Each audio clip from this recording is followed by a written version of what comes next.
Magic Key.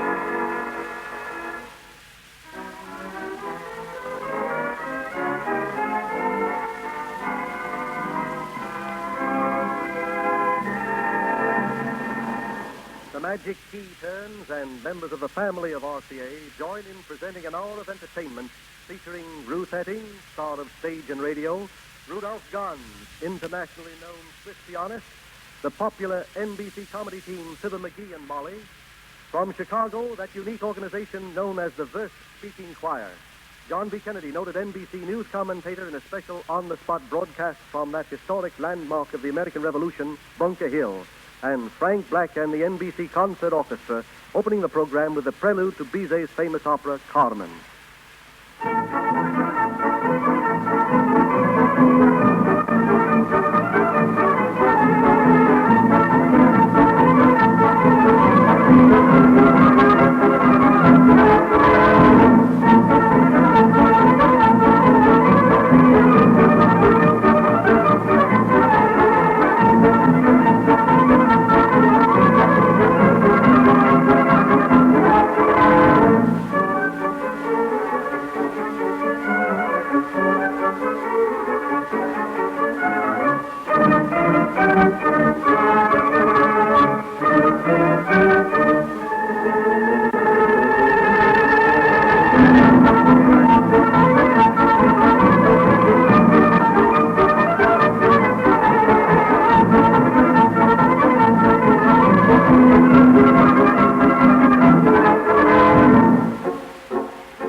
There's a popular impression, no doubt unfair, that after a certain number of years of married life, most wedded couples' sense of humor begins to show signs of rigor mortis. Delightful disproof of this theory is offered by Marion and Jim Jordan, better known to listeners as Fibber McGee and Molly. For the two of them have been married in real life 18 years, yet their comedy antics over the air grow yearly funnier and funnier. At this moment in Chicago, they're waiting to entertain us by the courtesy of S.C. Johnson and Sons. The Magic Key of RCA turns, and in a few seconds we will hear that popular comedy pair, Fibber McGee and Molly, in Chicago. Fibber. Fibber. McGee. Yes, sir. Absolutely, Molly. I agree. With what? Why, what you were saying. I wasn't saying anything. Well, I agree with that, too. Don't you get it, Molly? I think... Ain't funny, McGee. Okay. I was going to ask you, why do they call political speeches stump speeches? Why, that's easy. It's on account of each party speaker trying to stump the other party speaker. Oh, yes. And, too, when you're on a stump, you're pretty close to the roots of the subject. It even happens that when some of them try to make stump speeches, they find themselves up a tree, which is higher than they'd planned to go. Oh, you're just making that up, McGee.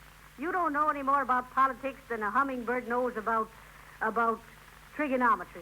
Say, now, don't get the idea that hummingbirds is dumb, Molly. I know. I used to raise them. Oh, dear. Yes, sir. Way back in 1888, that was. Or was it 1889? No, it was, let's see, Zan, that's my brother Alexander. Zan got into the Elks in 1876. Old Baldy Burkett was tattooed by a woodpecker in 1887. No, sir, it was 1889, Molly. I know, the year of the creeping jeepers. No, that was a year later. Well, sir, I raised hummingbirds that... Oh, hello there, Teeny. Come on up and sit down. Hello, Teeny dear. Hi, Teeny. Hi, Mr. McGee. Hi, Miss McGee. What you doing, What you? I was just telling how I used to raise hummingbirds, Teeny. Gee, honest? Mm-hmm. Well, why do they call hummingbirds, Mr. McGee, Why do they, On account of the way they hum, Teeny. Oh, hum. What's that, Molly? Nothing, McGee. I was just carried away by excitement. Go on. You see, Teeny, hummingbirds, if they're trained right, is the sweetest singing birds there is. Only they don't chirrup or twitter. They hum like this. Heavenly days, like that? Oh, now, Molly, you know. Well, gee, what did you do with them, What did you? I trained them to hum and let them go, to make the world more cheerful and musical. You see, Teeny, I'd take each bird on my hummingbird ranch and train it from a pup-up, you might say, to hum. Oh. Mm-hmm. I taught them all the operas, then some classical stuff and a few popular numbers like Tell Me Pretty Maiden. Did they? Did they what? Did they tell you a pretty maiden? No. That was the name of a song that was popular about that time. What time? That's right at the time I was raising the hummingbirds. Start over, McGee, with owls. Well, Sir Teeny, I'll never forget one little hummingbird I taught to hum. Her name was Nellie. I like Elsie better, I bet you. Well, you wasn't there at the time, or I'd have consulted you. How? How what? How would you insult me? I says consult you. But as I was saying, this little Nellie was the smartest hummingbird I ever taught to hum. She picked up the whole opera of Il Trovatore in one lesson. She only spent 5 minutes with Cavalier Rusticana. Lucky Nellie. And she could hum My Old Kentucky Home in counterpoint. What's counterpoint? Well, that's... Anyway, she was the best hummer I ever brung up. But she died of a busted heart. Honest? Yes, sir. You see, Teeny, every time one of my hummingbird classes was about to birduate... Birduate. I didn't hold graduation exercises. They was birduation exercises. Oh, dear. At those times, I'd give a hummingbird recital for my honor students. I always appointed one hummingbird to ring the class bell. One of the humdingers, I suppose. Ain't funny, Molly. Well, sir, then I'd call on my best hummers to hum a piece. Well, sir, during this particular birduation exercise, I picked little Nellie to hum Rachmaninoff's Prelude in C-sharp minor with variations.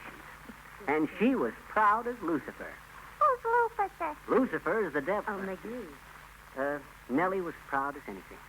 There she stood, eyes shining like diamonds, feathers all brushed bright, and I gives her the pitch. I bet you she struck out, I bet you. This is a musical pitch, Stevie. Oh. Well, sir, off she started, humming the Rachmaninoff Prelude real beautiful, when all of a sudden she faltered, stopped in the middle of a note, and a kind of astonished, panicky look come into her eyes. Then, with a little sob, Nellie run off the stage. All the other hummingbirds jeering and shrieking with laughter. It was funny, but it was sad, too. Why, Mr. McGee? Because little Nellie had laid an egg. Oh. The Magic Key of RCA turns back once more to Radio City, New York. To be signed for the Ziegfeld Follies Sight Unseen was the unusual experience of Ruth Etting, favorite NBC songster. The late Florence Ziegfeld first heard her voice on a phonograph record, and the beautiful, plaintive quality of it so impressed him that he put her under contract before he had even met her. Later, when he saw her face to face, he must have been most pleasantly surprised. For Ruth Etting combines with her vocal talent a beauty of person and a glamour of personality which have made her as successful on the stage as on the radio. The Magic Key of RCA turns to Ruth Etting.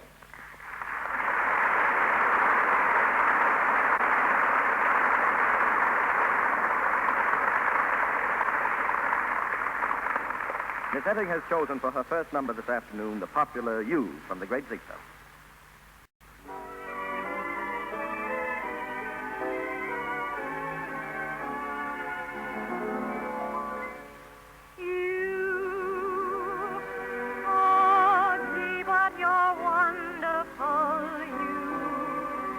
Love Let me think of phrases for, let me sing of phrases for nobody but you. For you're the inspiration of my fondest dreams. Here's the situation, this is how it seems. You can make me happy, you can make me blue. All I am or hope to be is really up to you. You, oh gee, but you're wonderful, you, lovely, you completely satisfy. I'm confessing that is why there's nobody like you. So much depends upon you. Tell me true. Will it be my fate at all? Will I ever rate at all with somebody like you? Oh, just to think that you love me makes my future look strong. I swear by stars above me, I'm darned if I don't feel like writing a song about you. Music and words about you, lovely you. Let me sing of praises for, let me sing of praises for nobody but you.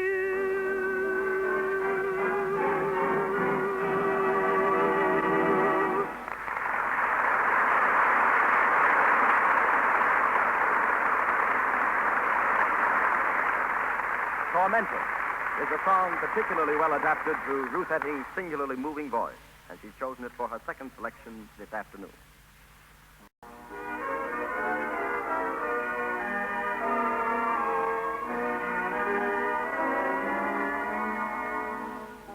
Why must I be tormented? Why must I dream of you?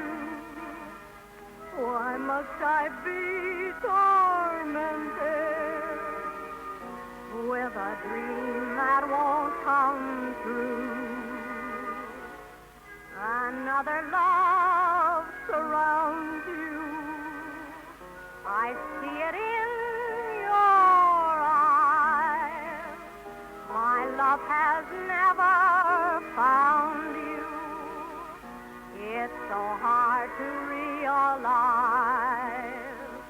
Life to me is misery, loving you the way I do. Why do I just sit and sigh, tearing out my heart for you? How can I be contented with just a dream or two? I'll always be tormented till I know that I have you. Don't know why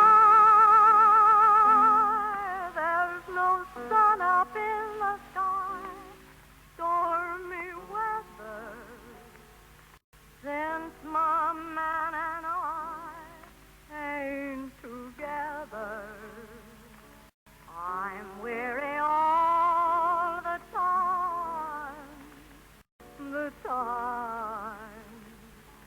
so weary all the time. Life to me is misery, loving you the way I do. Why do I just sit and sigh, tearing out my heart for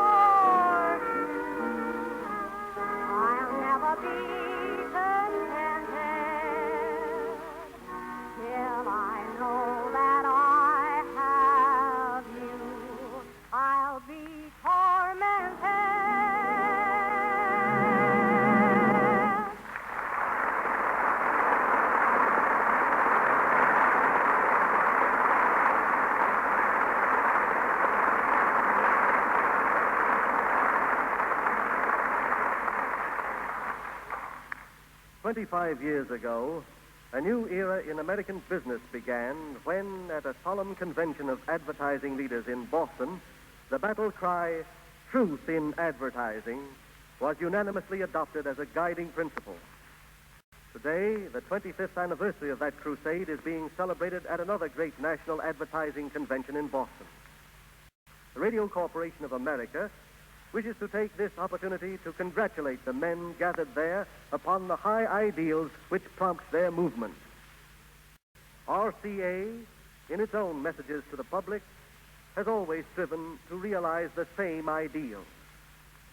Without exaggeration, without distortion, we present, we believe, the truth. It is the truth that RCA's broadcasting service, the National Broadcasting Company, comprises in this, its 10th anniversary year, the world's largest network system. It is the truth that the communications system of RCA offers the fastest and most direct means of radio telegraph contact between 47 different foreign countries and a dozen major cities of the United States. It is the truth that the recently introduced 1937 line of RCA Victor Magic Brain Magic Eye Metal Cube radios represent the greatest values in RCA history. And it is the truth that, in every other interrelated field RCA enters, we adhere to the highest standards of quality and service possible. This is why we say, for every service in radio, use RCA, because we honestly believe it is to your own advantage to do so.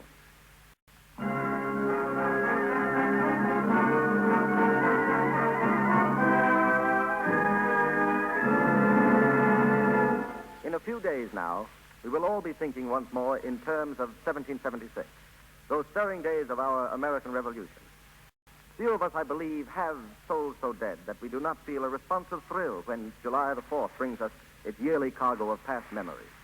America may be a young country, judged by European standards, yet we're a nation rich in traditions, and time is relative. It is traditions which signalize and enrich the passage of years. This summer, as every summer, thousands of American families will include in their vacation tours visits to the spots enshrined in American history.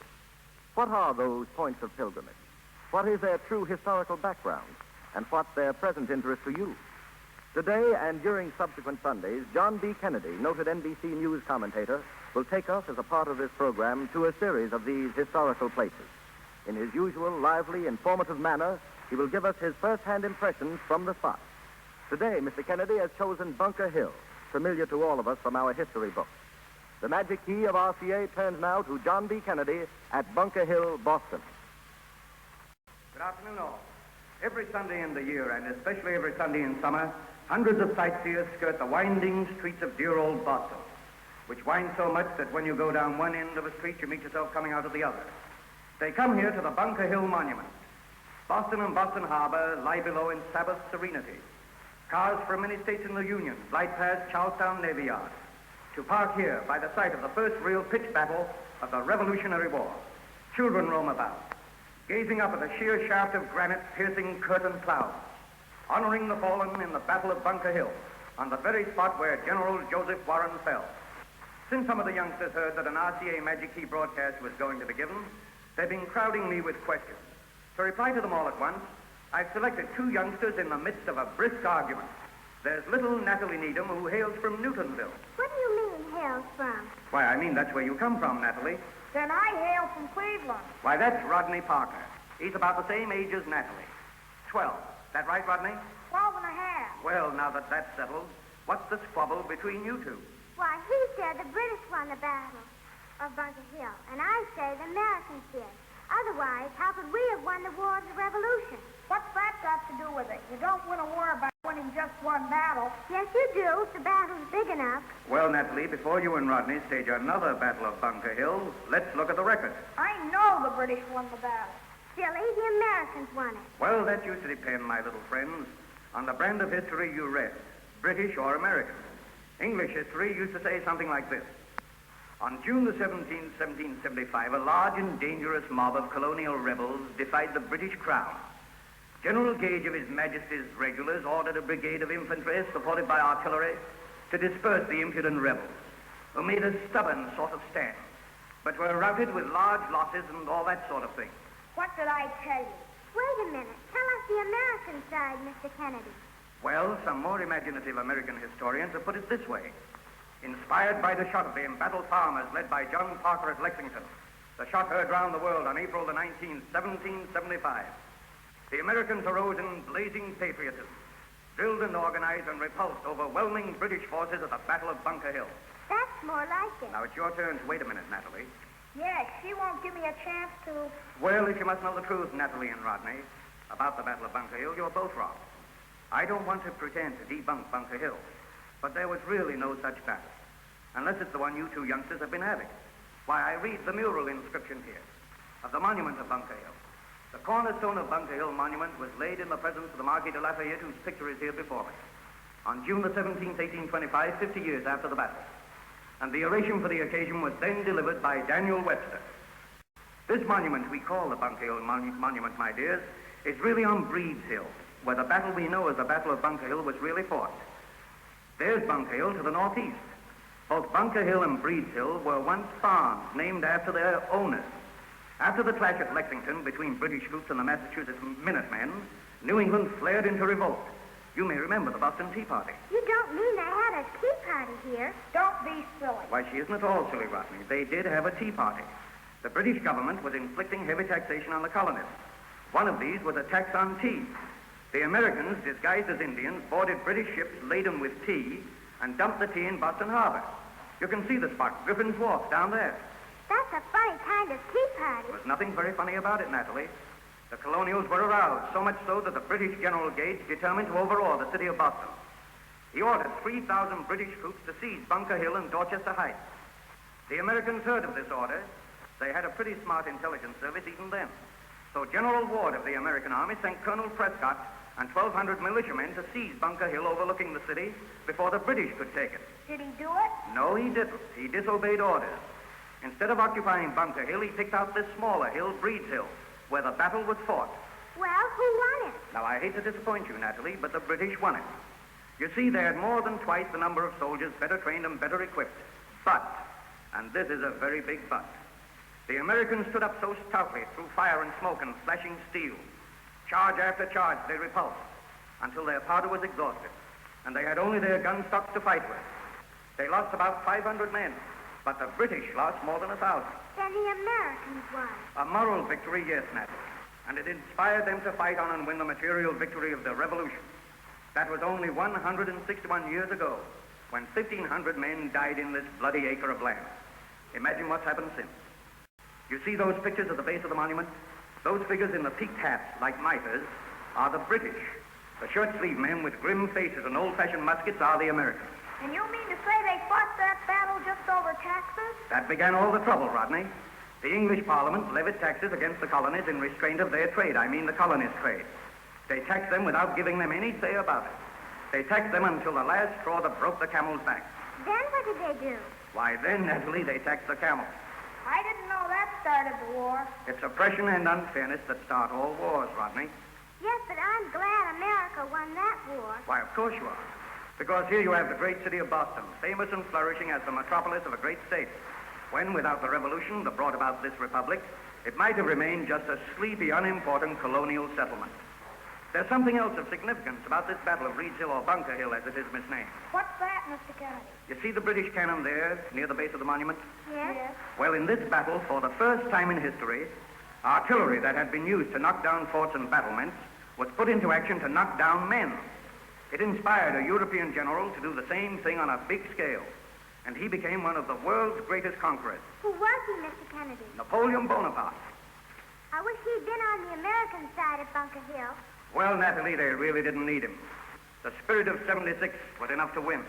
What are all those little boys doing around here, Mr. Kennedy? Well, Natalie, they're rival gangs of lecturers.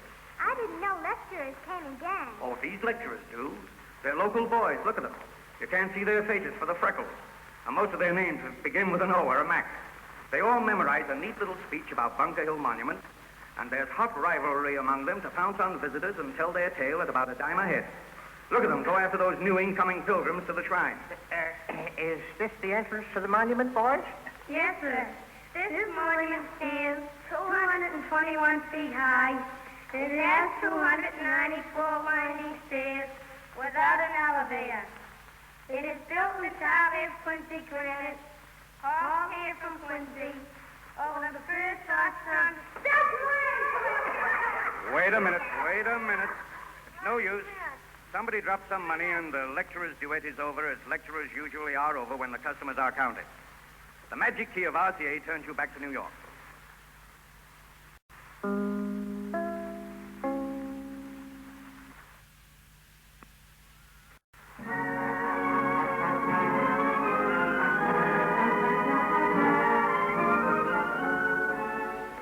The Magic Key, unlocking a world of entertainment, presented for your interest and pleasure by members of the family of RCA, who, individually and collectively, offer you every service in radio.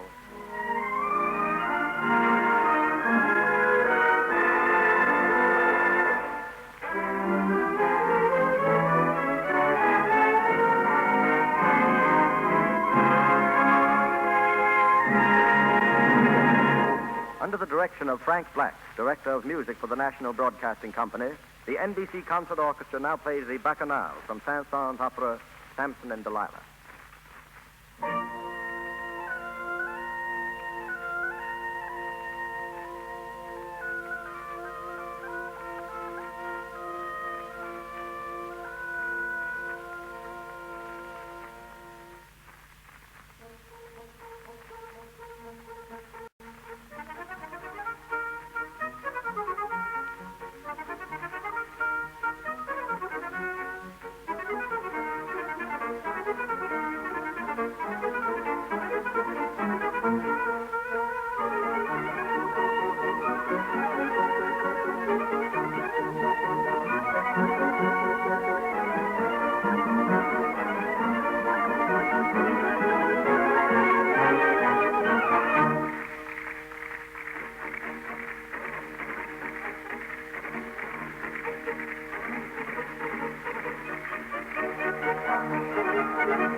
There may be nothing really new under the sun, but out in Chicago recently, 16 lovely and talented young college women introduced a form of entertainment which has impressed everyone with its novelty.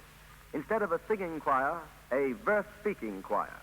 And those who have heard them over the NBC network say that their 16 trained voices reading poetry in unison produce real music, a music most distinctive and original in its charm. The Magic Key of RCA turns now to the verse-speaking choir in Chicago. In the poems of Alfred Noyes, there is a gusto and a happy lilt of rhythm. To appreciate the barrel organ, let us fancy ourselves in a dingy city street, a London street, pausing a moment on the edge of the crowd to lift our tired eyes heavenward. As we watch a russet sunset deepening beneath the clouds, we listen to the tinkling tunes of the old organ grinder. There's a barrel organ carrying across the golden street in the city as the sun sinks low. And the music's not immortal, but the world has made it sweet and fulfilled it with the sunset glow. And it pulses through the pleasures of the city and the pain that surround the singing organ like a large eternal light. And they've given it a glory and a part to play again in the symphony that rules the day and night. And now it's marching onward through the realms of old romance and trolling out a fond, familiar tune. And now it's roaring cannon down to fight the King of France. And now it's prattling softly to gloom. And all around the organ there's a sea without a shore of human joy and wonder and regret, to remember and to recompense the music evermore, or what the cold machinery forgets. Yes, as the music changes like a prismatic glass, it takes a light and ranges through all the moods that pass, to sex the common carnival of passions and regrets, and gives the world a glimpse of all the colors it forgets. And there our Traviata sighs another sadder song, and there Il Trovatore cries a tale of deeper wrong, and bolder knights to battle go with sword and shield and lance, that ever here on earth below have whirled into a dance. Go down to view in lilac time, in lilac time, in lilac time. Go down to view in lilac time. It isn't far from London, and you shall wander hand in hand with love in summer's wonderland. Go down to view in lilac time. It isn't far from London. The cherry trees are seas of bloom, and soft perfume, and sweet perfume. The cherry trees are seas of bloom, and oh, so near to London. And there they say, when dawn is high, and all the world's ablaze of sky, the cuckoo, though he's very shy, will sing a song for London. And then the troubadour begins to thrill the golden street in the city as the sun sinks low. And in all the gaudy buses there are scores of weary feet, marking time, sweet time, with a dull mechanic beat. And 1,000 hearts are plunging to a love they'll never meet. Through the meadows of the sunset, through the poppies and the wheat, in the land where the dead dreams go. There's a thief, perhaps, who listens with a face of frozen stone. In the city as the sun sinks low. There's a portly man of business with a balance of his own. There's a clerk, and there's a butcher of a soft, reposeful tone. And they're all of them returning to the heavens they have known. They are crammed and jammed in buses, but they're each of them alone in the land where the dead dreams go. There's a very modish woman, and her smile is very bland.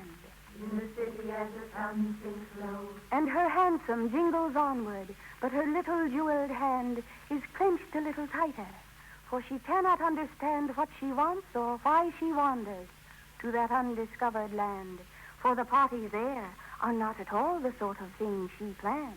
In the land where the dead dreams go, there's a laborer who listens to the voices of the dead. In the city as the sun sinks low, And his hand begins to tremble, and his face to smolder red, as he sees a loafer watching him. And there he turns his head and stares into the sunset, where his April love is fled. For he hears her softly singing, and his lonely soul is led through the land where the dead dreams go. There's a bell organ caroling across the golden street, in the city as the sun sinks low. Though the music's only barely, there's a world to make it sweet.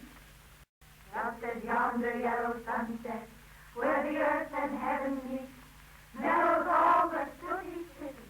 Hearts, 100,000 feet, are marching on to glory. Through the poppies and the wheat, in the land where the dead dreams go. The Magic Key of RCA returns you to New York. Genius consists so often of a species of distortion, a set of values elevated to the skies, but at the sacrifice of all the rest. It is rare indeed that we encounter a great musician so well-rounded, not only in his art, but in his whole character, as Rudolph Ganz. Best known to the world as a concert pianist, Mr. Ganz has also a considerable reputation as conductor, as teacher, and as propagandist of the new in music.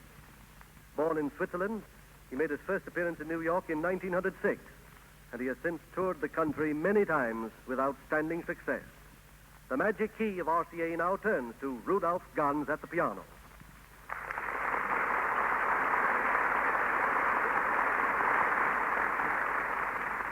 Mr. Ganz has chosen for his first selection this afternoon the beautiful Liebestraum by one of his own favorite composers, Franz Liszt.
Rudolph Ganz, celebrated Swiss pianist, plays a composition by Paganini, The Chase, in an arrangement by Liszt.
As an encore, Rudolph Ganz plays The Girl with the Flaxen Hair by Debussy.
Here is a formula for manufacturing radio sets that only one organization in America is equipped to follow, RCA. The elements which go into this formula are, first, 36 years of research in tone reproduction. Second, unique engineering experience in every field of radio, communications, broadcasting, manufacturing. Third, resources so vast that they are unequaled in the industry. Combine all these and you get the new 1937 line of RCA Victor radios, the finest instruments we have ever offered to the American public. Now in the hands of RCA Victor merchants all over the country, these new 1937 RCA Victor Magic Brain, Magic Eye, Metal Tube radios are already establishing new sales records. We urge you not to delay in visiting your RCA Victor merchant for a demonstration. You're certain to be agreeably surprised at the prices. There are 28 different models under $100. Think of it. For less than $100, you have your choice of any one of 28 new 1937 RCA Victor radios. Why not visit your RCA Victor merchant tomorrow? Remember, even with these startlingly low prices, terms can be arranged to suit your convenience.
The number just concluded was Massenet's stimulating Parade Militaire, played for you by the NBC Concert Orchestra under the direction of Frank Black.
cordially invite you to be with us next Sunday when the Magic Key will turn again and members of the family of RCA will present a distinguished program of varied music by the Philadelphians, comprising 50 selected members of that world-famed symphonic organization, the Philadelphia Orchestra, under the leadership of the rising young American conductor and musician, Charles O'Connell.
This is Ben Grauer. And Milton Cross speaking for one member of the family of RCA, which is this year celebrating its 10th anniversary of radio leadership, the National Broadcasting Company and its Blue Network.